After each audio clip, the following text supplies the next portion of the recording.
Hello friends, स्वागत है आपका हमारे यूट्यूब चैनल फ्यूसर्च में। और आज हम डिस्कस करेंगे फिलोसफी ऑफ सोक्रेट्स, यानी कि सुकरात के दर्शन को आज हम डिस्क्राइब करने जा रहे हैं। तो आइए चलिए फ्रेंड्स डिस्कस करते हैं।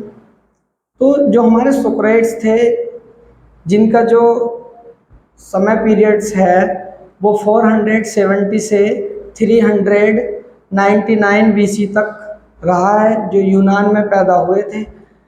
उन्होंने एक दर्शन को एक ऐसी गति उस समय पर प्रदान की जो आज तक हम उनको नहीं भूल पाते हैं। उन प्रत्येक व्यक्ति जो ज्ञान के बारे में सर्च करता है या जो फिलॉसफी को पढ़ता है, दर्शन को पढ़ता है, वो ऐसा नहीं हो सकता कि सुकरात को ना जाने। या अधिकतम हम अपने नॉर्मल ज्ञान के लिए भी सुकरात को कई बार कहीं ना कहीं किसी न किसी सब्जेक्ट में पढ़ ही लेते हैं। तो उनकी बहुत अच्छा उन्होंने एक मेथड दिया है। उन्होंने एक मेथड ऑफ नॉलेज दिया है। मेथड ऑफ नॉलेज का मतलब है कि ज्ञान का जो तरीका है, जो मेथड है, वो क्या है। ज्ञान के उस तरीके को उनको एपिस्टेमोलॉजी यानी कि ज्ञान मीमांसा के रूप में जाना जाता है। और मेथड ऑफ नॉलेज को उन्होंने कहा है कि पुटिंग क्वेश्चन, कि आप अगर जो सबसे पहला मेथड उन्होंने कहा है कि पुटिंग क्वेश्चन करें, हम उसे हम डायलेक्टिकल मेथड बोलते हैं। डायलेक्टिकल मेथड का मतलब है जहाँ एक एक सवाल हो और उसके विपरीत एक सवाल हो, जब दोनों का प्रतिद्वंद किया जाता है या विश्लेषण किया जाता है, तो तब जो ज्ञान प्राप्त होता है उसको यथार्थ ज्ञान या प्योर नॉलेज या रियल नॉलेज उसी को माना जाता है। ऐसी थिंकिंग थी सोक्रेट्स की या सुकरात की। उन्होंने कहा कि आप प्रश्न पूछो, कोई भी टॉपिक है उस पर जितने प्रश्न हो बन सकते हैं उन प्रश्नों को अपने आप से करो या किसी और से करो, और तब तक प्रश्न करते रहो जब तक कोई एक शांत ना हो जाए। मतलब प्रश्नों में से प्रश्न जब तक करते रहो जब तक सामने वाला उसके जवाब देता देता क्या नहीं हो जाए, समाप्त ना कर दे। तो वहां पर एक नए ज्ञान की या रियल नॉलेज पैदा होती है, ऐसा मानना था सुकरात का। और उनका ये भी मानना था कि आप जो उनके शिष्य थे वो उनसे कहते थे कि आप सिर्फ उन्हीं को नमस्कार करें जो व्यक्ति ज्ञानी हो। उनका मानना था कि वो ऐसा अपने शिष्य को सिखाते थे कि अगर जो आप ज्ञानी व्यक्ति को प्रणाम करते हो, उसके पैर छूते हो, तो आपकी बुद्धि का विकास होगा, आपके ज्ञान का विकास होगा। और यदि आप अज्ञानी के पैर छूते हैं, उसको सम्मान देते हैं, तो आपकी बुद्धि का ह्रास होगा। तो इस प्रकार से उन्होंने कहा कि knowledge is virtue. Knowledge is virtue का मतलब है कि ज्ञान ही सबसे बड़ा सद्गुण है, और ज्ञान से परिपूर्ण व्यक्ति ही सबसे सद्गुणी व्यक्ति माना जाता है, ऐसा मानना था सुकरात का। इसी प्रकार से जो मेथड ऑफ नॉलेज है, तो जैसे इन्होंने दिया है ज्ञान, और प्लेटो ने, अरिस्टोटल ने भी इस बारे में जिक्र किया है। जब हम उनको डिस्कस करेंगे तो उनकी फिलॉसफी को पढ़ेंगे तो तब हम उनके बारे में जिक्र करेंगे। तो हमारे यहाँ जो भारत का दर्शन है उसमें भी न्याय ने 4 मेथड ऑफ नॉलेज बताए हैं, और आपका जो मीमांसा दर्शन है उसने 6 मेथड ऑफ नॉलेज बताए हैं। इस प्रकार से हम क्या कर सकते हैं, नॉलेज को गेन कर सकते हैं।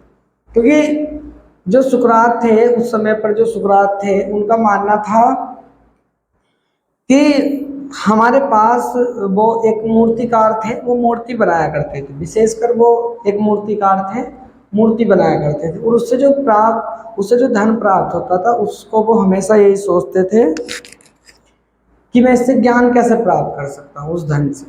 उनकी जो वाइफ थी वही बहुत उनसे दुखी रहती थी इस वजह से कि ये जितना कमाते हैं सारा पढ़ने में पढ़ाने में व्यर्थ कर देते हैं। कई बार खाना भी उनके घर में नहीं बनता था। तो इस प्रकार से वो कहती भी थी उनसे कि तुम अपने साथ सिवाय समस्याओं के कुछ लेकर के घर में नहीं आते हो, कभी किसी को कुछ कह देते हो, कभी किसी को कुछ कह देते हो। तो इस प्रकार से वो भी उनसे काफ़ी परेशान रहते थे। लेकिन सुकरात कहते थे कि आपको थैंक्स बोलना चाहिए इस बात के लिए कि आप मेरी बीवी हो, क्योंकि मैं सत्यता के मार्ग पर चलता हूँ और जो मुझे मॉरलिटी, एक मॉरल व्यक्ति मैं अपने आप को मानता हूँ। उनका ऐसा मानना था कि मैं मॉरल हूँ और मैं हमेशा ही क्या करूँगा, मॉरलिटी की बात करूँगा, एक नैतिकता की बात मैं करूँगा। तो उस समय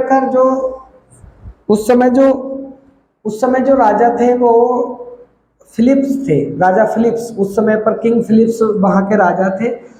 और वहाँ पर एक विचारधारा और थी, सोफिस्टों की विचारधारा थी। तो सोफिस्टों का मानना था कि जो हमारे सेंसर्स हैं उनसे जो प्राप्त ज्ञान है वो क्या होता है, रियल ज्ञान होता है। लेकिन इन्होंने उनका खंडन करते हुए कहा कि इल्यूजन इज वेरी कॉमन, यानी कि जो भ्रम है, भ्रम इंद्रियों के ज्ञान को भी क्या कर सकता है, अशुद्ध ज्ञान में बदल सकता है या अज्ञान में बदल सकता है। जैसे उन्होंने इल्यूजन के बारे में कई सारे एग्जाम्पल दिए। जैसे कोई व्यक्ति एक जो लाइन के पास, लाइन रेलवे लाइन पर, रेलवे ट्रैक पर खड़ा है और वो लाइनों को देख रहा है, तो कुछ समय बाद उसकी आंखों को, मतलब जब वो दूर तक देखेगा लास्ट तक, तो उसकी आंखों को वे लाइनें क्या होंगी, आपस में मिलती हुई प्रतीत होंगी। जबकि रेल की जो लाइनें होती हैं वो आपस में कभी नहीं मिलती, ये सभी जानते हैं। तो उनका कहना था कि हमारे आंखों का देखा भी झूठा हो सकता है या उसमें भ्रम हो सकता है, इल्यूजन हो सकता है। कई बार हम शब्दों का प्रोनाउंसिएशन गलत कर देते हैं, यानी कि हमारे जो बोलने की जो सेंसस है, जो मुंह एक सेंसस में आता है, तो ये भी कई बार क्या कर देता है, ये भी हमारा गलत हो सकता है। कई बार हम आकाश को देखते हैं तो वो पृथ्वी से मिलता हुआ प्रतीत होता है, जबकि हम सभी जानते हैं कि आकाश पृथ्वी से कभी नहीं मिलता। तो उनका मानना था कि इल्यूजन जो भ्रम है वो वो वो क्या कर देता है, इंद्रियों से जो ज्ञान प्राप्त होता है उसको क्या कर देता है, वो दूषित कर देता है या उसको अज्ञान में बदल देता है, भ्रम की स्थिति पैदा कर देता है। उनका मानना था it is not real knowledge, ये वास्तविक ज्ञान नहीं है। उनका मानना था कि don't believe in your census, आपको अपनी इंद्रियों पर विश्वास नहीं करना चाहिए, माइंड इज रियल नॉलेज। उनका मानना था कि जो बुद्धि से ज्ञान प्राप्त होगा वो रियल नॉलेज है आपका, तर्कों के आधार पर जो बुद्धि उसका विश्लेषण करके जो ज्ञान प्राप्त कराती है वही आपका क्या है, रियल नॉलेज है। और रियल नॉलेज के आधार पर इन्होंने आइडियलिज्म, आदर्शवाद की व्याख्या की, आदर्शवाद को समझाने की कोशिश की। इन्होंने कहा कि कोई भी एक, जैसे एक व्यक्ति है तो व्यक्ति का मतलब किससे होता है, जिसके दो पैर और दो हाथ हो, ठीक है। तो अब इसमें जो भी व्यक्ति जिसके दो हाथ पैर होंगे वो क्या है, एक व्यक्ति है। तो ये एक आदर्शवादी डेफिनेशन है। तो आइडियल्स या आदर्श होना, और आइडियल्स कहाँ से आते हैं, आइडियाज से आते हैं, प्रत्यय से आते हैं, क्योंकि प्रत्यय बुद्धि से निकलते हैं, आइडिया कहाँ आते हैं, हमारी बुद्धि में आते हैं। तो उनका मानना था कि mind is real knowledge, mind क्या करता है, आपको रियल नॉलेज प्रदान करता है। तो जो इनका डायलेक्टिकल मेथड था या पुटिंग क्वेश्चन का जो मेथड था या इंडक्टिव मेथड था, ऑब्जर्वेशन का मेथड था, कॉमन फैक्टर्स का इनका मेथड था कि हमारे जो कॉमन फैक्टर्स हैं, जो हमारा ऑब्जर्वेशन है, चीज़ों का अवलोकन करना, इंडक्टिव मेथड, ठीक है नहीं, डिडक्टिव इंडक्टिव मेथड जो होते हैं, यानी कि चीज़ों को एक, जैसे डायलेक्टिकल मेथड हमारा कम्युनिस्ट फैस्टिज जिन्होंने लिखी है, कार्ल मार्क्स ने भी दिया है डायलेक्टिकल मेथड। उनका मानना था कि जब आप एक थीसिस रखते हो तो उसके विरोध में एक एंटी थीसिस रखो। तो जब एंटी थीसिस और एंटी थीसिस का आपस में आप ऑब्जर्वेशन करोगे तो तब आपको सिंथेसिस प्राप्त होगी। उनका भी ऐसा मानना था। वो आज के, मतलब उनके बहुत समय बाद के व्यक्ति रहे हैं कार्ल मार्क्स। वे 15-16 सेंचुरी के बीच की बात है, लेकिन वो आपकी 470 बिफोर क्राइस्ट की बात है।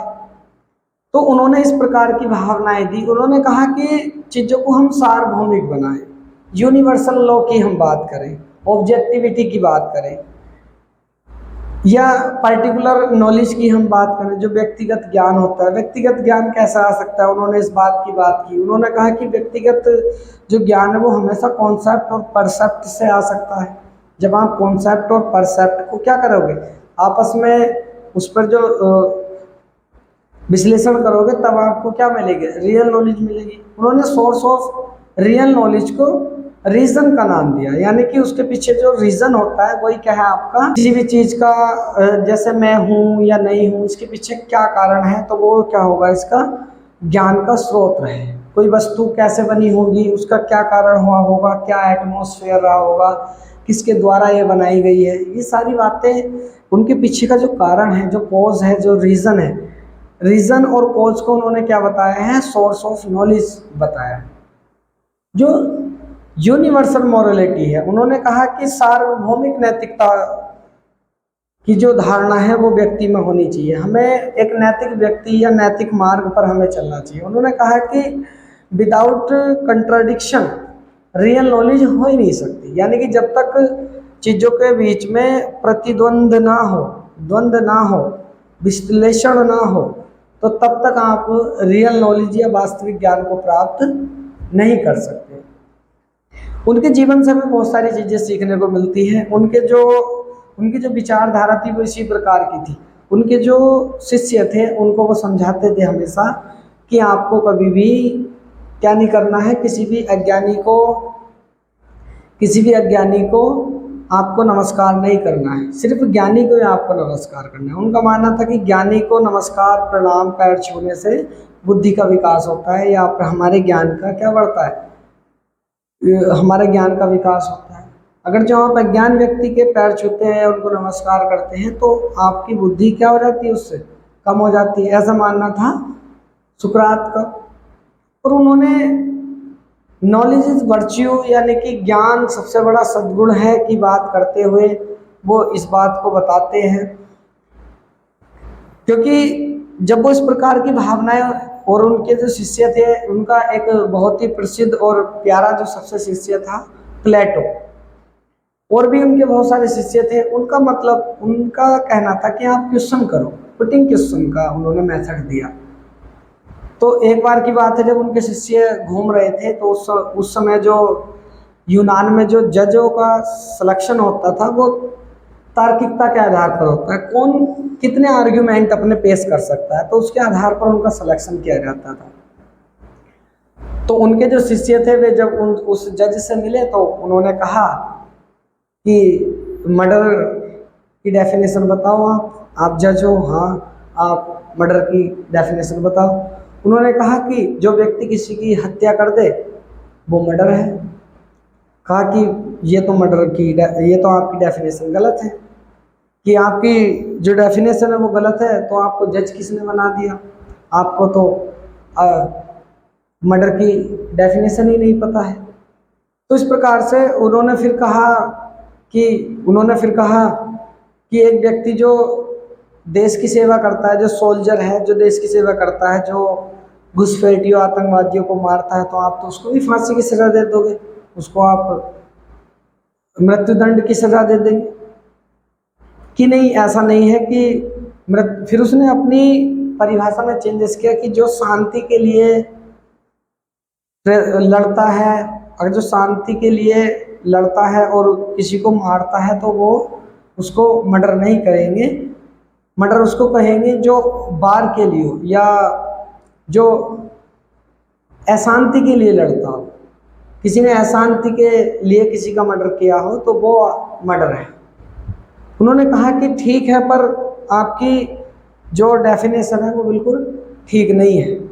जैसे डॉक्टर है, तो डॉक्टर ने किसी को दवाई दी, अब वो क्या हो गया, वो दवाई रिएक्शन कर गई, वो मर गया, तो आप तो उसको भी क्या कर दोगे, फांसी की सजा दे दोगे।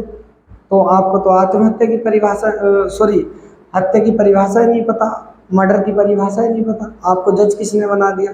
तो जज को बड़ा अपमान सा लगा। उसने ये बात राजा फिलिप्स तक पहुंचाई कि ऐसे ऐसे हमारे जो समाज है उसको वो बहुत भ्रष्टता की तरफ जा रहा है और इस तरह की बातें लोग कर रहे हैं। उन्होंने उससे पूछा भी था कि आपको ये बातें कौन बताता है। उन्होंने कहा कि हमारे जो गुरु हैं सुकरात, वो इस तरह की बातें बताते हैं कि तुम्हें कभी भी अज्ञानी का सम्मान नहीं करना, सिर्फ ज्ञानी का ही आप क्या करेंगे, सम्मान करेंगे। तो इस तरह के तो वे ऐसा कह करके चले गए। तो इस तरह की भावनाएं कि सुकरात के द्वारा इस प्रकार की भावनाएं फैलाई जा रही हैं, ये तो हमारा जो समाज है उसको क्या कर देगा, भ्रष्ट कर देगा। लोग, उनके जो शिष्य थे वो बहुत काफ़ी सारे शिष्य थे, तो वो लोगों को रोक रोक कर क्वेश्चन पूछने लगे। तो लोग उनसे परेशान भी होने लगे क्योंकि वो जानते नहीं थे। तो उन्होंने कहा कि हम तुम्हें सम्मान नहीं देंगे, आप ज्ञानी नहीं हो। तो इस तरह की, फिर ऐसे ही वो जो वहाँ का एक मंदिर था, मतलब जहाँ वो पूजा करते थे यूनान वासी, तो जो राजा फिलिप्स की जो उस समय के उसमें जो मंदिर था, उसमें उसका जो पुजारी था वो कहानी सुनाता था कि राजा फिलिप्स जो है एक देवताओं की संतान है। वो बताता है कि जो राजा फिलिप्स की माता थी वो पर्वत पे खड़ी थी और वो बहुत ज़्यादा सुंदर थी।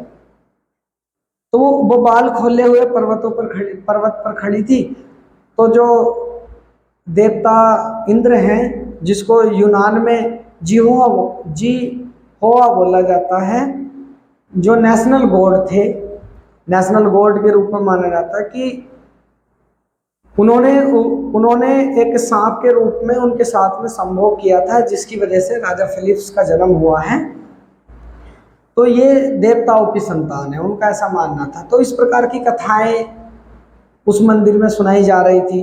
तो वहाँ पर सुकरात के जो शिष्य थे वे भी पूजा करने गए हुए थे। तो उन्होंने पुजारी से कहा कि हम तो गॉड को नहीं मानेंगे। यानी क्यों नहीं मानेंगे? कि गॉड गॉड होने के बाद में जिसको आप आइडियल्स मान रहे हो, अपना आइडियल्स मान रहे हो, वो ऐसा पाप कैसे कर सकता है? किसी दूसरे की बीवी के साथ में ऐसे वो भी रूप बदल कर कैसे संभोग कर सकता है?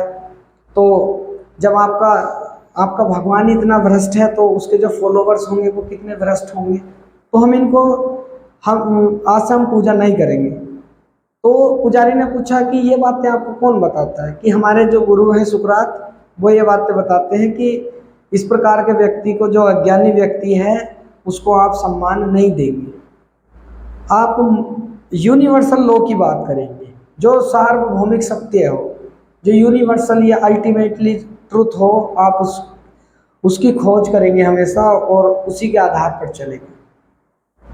तो इस प्रकार से जब वो हुआ तो वहाँ पर जो अराजकता का माहौल होने लगा और भी लोग भड़क गए इसी बात से। तो वहाँ का जो राजा था उसको क्या कर दिया गया कि सुकरात को पकड़ के लाओ।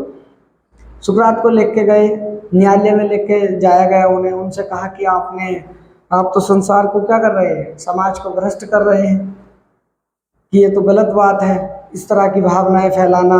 आप ये अज्ञान के मार्ग पे चल रहे हैं, आपके जो शिष्य हैं ये हर किसी को ज्ञानी बताते हैं। इस तरह की भावनाएं उस समय पर थी।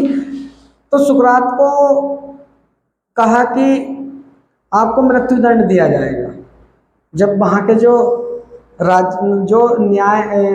न्यायाधीश होते थे, उन्होंने कहा कि आपको मृत्युदंड दिया जाएगा। उन्होंने जब मृत्युदंड की बात की, उन्होंने कहा कि या तो आपको 3 प्रकार से मृत्युदंड दिया जाएगा। या तो आपका सर कलम कर दिया जाएगा, या आपको जहर का प्याला पीना पड़ेगा, या आपको फांसी पर लटका दिया जाएगा। 3 प्रकार से आपको मृत्युदंड दिया जाएगा। अब इसमें से आपको कोई सा भी एक प्रकार चुनना होगा। तो उन्होंने कहा कि आप मुझे अपनी कुर्सी पर बिठा दो। कि ऐसे कैसे, ऐसा आपकी मृत्यु कैसे हो जाएगी? उन्होंने कहा कि अगर जो एक ज्ञानी आदमी अगर जो किसी भ्रष्ट की कुर्सी पर बैठ जाता है तो उसकी आत्मा मर जाती है। आप मुझे फांसी दोगे, जहर पिलाओगे या मेरा सर कलम कर दोगे तो आप मेरे शरीर को मार सकते हैं, मेरी आत्मा को नहीं मार सकते। लेकिन अगर जो मैं आपकी कुर्सी पर बैठ गया तो मेरी आत्मा मर जाएगी। तो आप शरीर को मारने से कोई फायदा नहीं है, आप आत्मा को मारो। उन्होंने ऐसा कहा। तो जब उन्होंने ऐसा कहा तो कहा कि ये तो अभी भी अनाप शनाप बातें किया जा रहा है, इसको जल्दी से मृत्युदंड दिया जाए। ये बात जब प्लेटो को पता चली तो प्लेटो और जो और शिष्य थे उन्होंने राजा के उसमें एक आरटीआई, मतलब इस प्रकार से उन्होंने एक याचिका दायर की कि इस बात पर पुनः विचार किया जाए कि आप एक मोरल व्यक्ति को मृत्युदंड दे सकते हो। तो इस प्रकार से जब विचार किया गया तो उनको 1-2 दिन जेल में रखा गया। तो उस बीच में प्लेटो ने जो नीचे से लेकर ऊपर तक के जितने भी अधिकारी थे सब भ्रष्ट थे, सभी को क्या कर लिया, पैसे देकर खरीद लिया। और जब वो उनसे मिलने गया तो उनसे कहा कि बाहर घोड़े और जो रथ वगैरह है वो तैयार है, आप यहाँ से भाग जाओ, कि मैंने सभी जो भ्रष्ट सीएम डिप्टी सीएम तक जितने भी अधिकारी थे मैंने सब खरीद लिए, सब ऊपर से नीचे तक सब भ्रष्ट हैं, आप यहाँ से चले जाओ, इन भ्रष्ट में आपका कोई काम नहीं है। उन्होंने मना कर दिया कि मैं सत्यता को छोड़कर नहीं जा सकता, मैं सत्य के मार्ग को नहीं छोड़ सकता, मैं मोरलिटी को नहीं त्याग सकता, फिर संसार मुझे क्या कहेगा कि आत्महत्या के डर से भाग गए। तो इस प्रकार से उनको जब मृत्युदंड दिया गया तब उन्होंने जहर का प्याला पीना पसंद किया। तो उन्होंने जैसे ही अपने उस प्याले को पिया तो उनकी मृत्यु हो गई। और उस समय पर पूरा यूनान, लगभग जो काफ़ी यूनान था वो शोक में भी रहा। लेकिन जो उनका ये मानना था कि मैं सत्यता को कभी नहीं छोड़ूंगा। और बहुत सारे लोग ऐसे भी बोलते हैं जो और फिलोसफर रहे हैं कि उस प्याले में जहर था ही नहीं, वरना सुकरात कब का मर गया होता, ये बात कहते हैं लोग। क्योंकि जहर पीने से उनकी मृत्यु तो हो गई, लेकिन जो उनके विचार थे उनको कोई नहीं मार सका, उनकी जो आत्मा थी उसको नहीं मार सका। इसीलिए उनका मानना था कि अगर उस प्याले में जहर होता तो सुकरात कब का मर गया होता। यानी कि आज हम सुकरात को नहीं पढ़ रहे होते, आज हम सुकरात के विचारों को नहीं पढ़ रहे होते, सुकरात की फिलोसफी को, मेथड ऑफ नॉलेज को आज नहीं डिस्कस कर रहे होते। तो इस प्रकार से और भी कई सारे फिलोसफर ने ये बात कही है कि मानवता इस संसार से उस दिन मर गई थी जिस दिन संत जैसे सुकरात को जहर दे दिया गया था। इस संसार से, इस समाज से मानवता उसी दिन मर गई थी।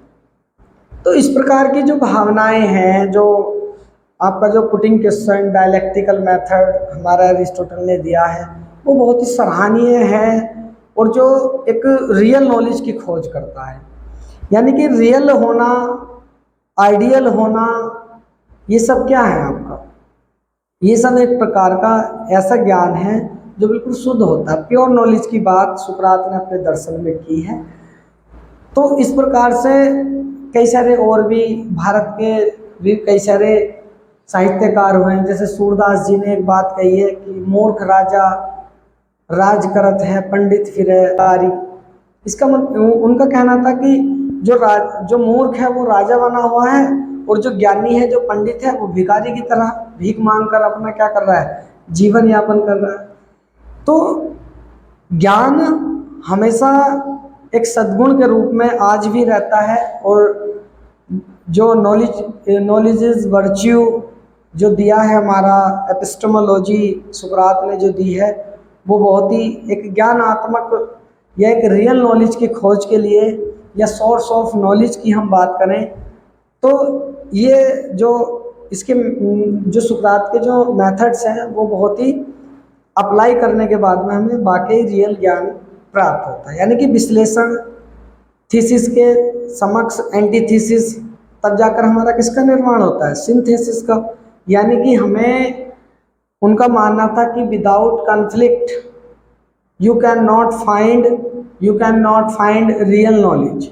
उनका यह मानना था कि आप बिना चीज़ों में द्वंद्व किए या विरोध किए, कॉन्फ्लिक्ट किए, आप क्या नहीं कर सकते, रियल नॉलेज प्राप्त नहीं कर सकते। आप किसी भी चीज़ को का मंथन करें तो तब आप आपस में जब प्रश्नों को रखेंगे, इसलिए कहा भी जाता है कि ज्ञान प्राप्ति का जो साधन है, वो जो मौन साधन है, वो बहुत अधिक होता है। यानी कि स्वयं का शोध करना। अगर जो हम प्रश्न अपने आप से करें, अपने आप को 2 भागों में डिवाइड कर लें, यानी कि अपने अंतर्मन को 2 भागों में डिवाइड कर लें और अपने आप से ही प्रश्न करें और अपने आप ही जवाब दें, तो तब हमें पता चलता है हमारे पास कितना ज्ञान है। और यूनान में वाकई ज्ञान का उदय हुआ है, लेकिन भारत में उससे पहले हो गया था। लेकिन बाद में जो यूनान में जो क्रांति आई है, इतनी भारत में नहीं आई।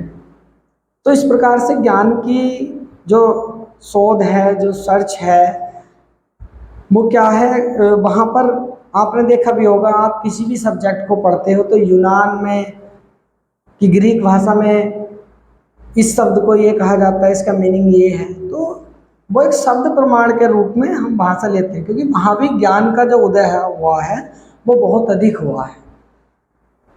वो 4वीं शताब्दी 5वीं शताब्दी यानी कि 5th सेंचुरी और 4th सेंचुरी से लेकर अब तक लो वहाँ ज्ञान का विकास बहुत अधिक क्षेत्रों में हुआ है।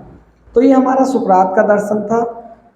मैं आशा करता हूँ बहुत अच्छे से आपने समझने की कोशिश की होगी, और ये सभी ज्ञान की जो बातें हैं, आप हमारे चैनल से जुड़े हुए हैं, इसके लिए मैं आपका बहुत बहुत आभारी हूँ।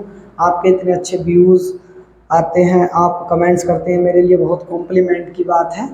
धन्यवाद। ऐसे ही जुड़े रहेंगे, और नई वीडियो के लिए जो व्यक्ति नए हमारे चैनल पर आए हो वो चैनल को सब्सक्राइब कर लें, ताकि नई इसी प्रकार की जो नॉलेज से भरे हुए जो लेक्चर हैं आपको मिलते रहें। धन्यवाद।